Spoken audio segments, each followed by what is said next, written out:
all you're going to need is a little bit of milk, some more dish soap, and colored food coloring. That's it. So first what we're going to do is get a plate, and you want it to be glass, not paper or plastic. And you're going to fill the plate with some milk.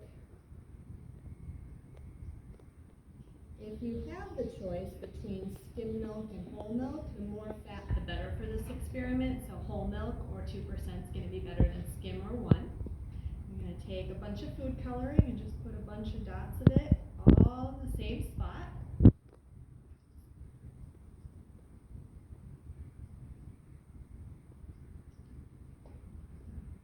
Green and blue. Now we're going to add some red. And a little bit of yellow. Alright, here's where it's going to get fun. I'm going to put some dish soap right in the middle of the food coloring, and we're going to watch it start dancing.